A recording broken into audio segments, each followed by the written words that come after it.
Nondaru serikali en vei mataka kia de sarai e koni ngule dawa na kena e dingomi raotiko en mataka vinagani ko mai vei ana rasau dhoko.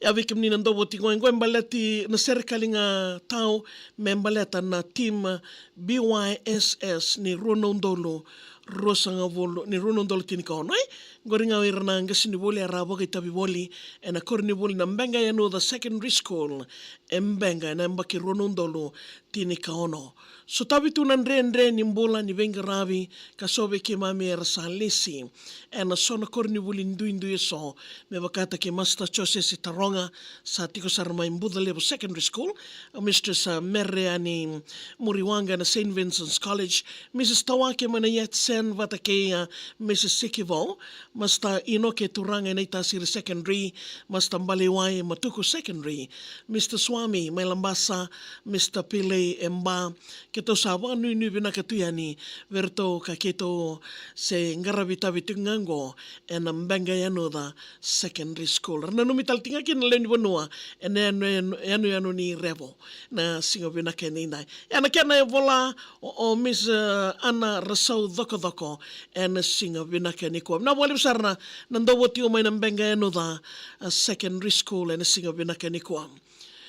Team BYSS 2016 Koroindaniwa. Au wambula ka bakayanra ve indela ni abutambo au dhaba mbaleta saka na kena matanito wanu au mani wata kumbuna mburimbo sanga kena mbuni masewa na to wata. Au kereme o taserekira na linga ni vengaravi erambi wanu mai meramai wakaitavi. Duindui na sala ni ve lako yaki eba wathi eramuria kaya dhovi BYSS yani. Wakayatu ya tuongo mesa nandolawa. Taumanda na kena tako sovitu na lomani wasa. Se yanu dhawa laki takasa. Matasawa enamuka madhuata salamata. Malomani yango mata sarsara. Wanuam bulambula ka sautu lomolomara. Wonga nindomo ruikawa itaka. Tonge salome tim BY tongaikina na yadana. Sambi wanamuka ena yakavi singa. Kena vimba ravi sokoravita. Wasoti na ualelevo mbata kena liliwa. Teitei keviti laki wakata katari kotakina. Ki lamani vale na veva katau keni taki. Vedingomi kaluvudi ena yalo ni veyangani. Semati tu na sala ni vewekani. Taronga chosese sa yasara na veitomani. Mbewa tabi uni muale sumai, dala ni waisili wataliwa na kena irai. Udi wai na rewa, na sangai, nukutumbu rewa, kasakina, nangumbavelo lailai.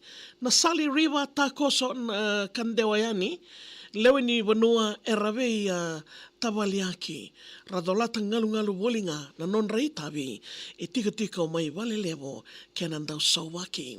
Vanua lubu asoma erandau wakatoka, vei ndambimbi mbula karui moida vei wasa kede ngori ni ndau wadala sengati nobuli tokari na isala ninganga adandra sa wadamberi mekilai veli utake na mbenga yanu the secondary rindokai merawuli na kawa ke mbenga kawawai linga watu alena nomuni wakatulewa e waka moto ni sai tailevo no lenga au na dhimbitaka koto tolo na kena tarambu erto sambi ukoro. Ralai tumberi na ngone en sainisi chokaravi veka makawa ke naitowo winawa levu sikiwo tawake ke rasau dhoko. Ma ena na imbole ni tambu wakasuka. Dona kena tangane kimbenga erambutu wanua. Mera te wakingele na ngone kayalo matua. Turanga inoke na lindi nomuni koro e na tikina kona koro tumbu i wanua. Isa nawe kango au ngai na numa. Tuisambeto chone e na marawunda. Wuli matai ni kena tarambu namandua. Sivi sere tarawale merarawata na kawa kembenga yanoda. Minibus story ndau tukutuku ni tunga.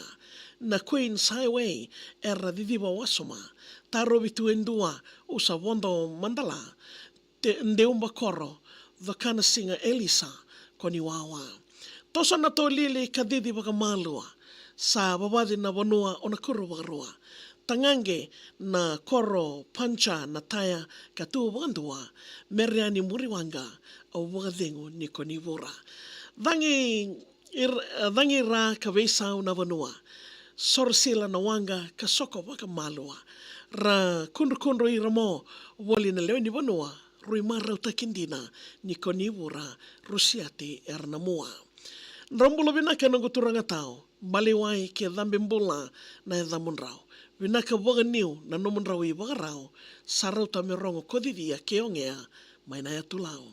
Ki korni wuli ke na walni wala lomani, ke mami luvodi e na itobo ni vengaravi langi.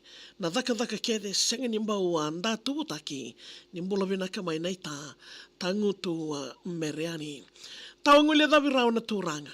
BYSS e roma i kena sua i talingani dhakadhaka.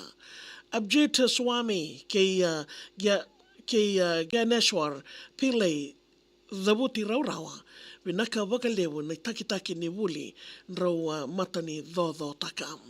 Au wakamundo wa ki na itabi lewo sama ingarabi. Vele soni ndui endandui waka itabi taki. E rawuli na ngone e mbenga ka waka mamautaki. E so e rasa waka i wala koroi langi. Vina wale wana raiwotu sawa. Namuni ndo wata na korni wuli monitara. Me rawuli namuni kawa ka rawaka ke mami mai kena suai wadana naita. Au kere meo sanangai ki oi maro lebu nungu bono andokai. Wester Road seo Marine City na i wasa ndau kilai. Ke o mata kilai au ngai send request na mai.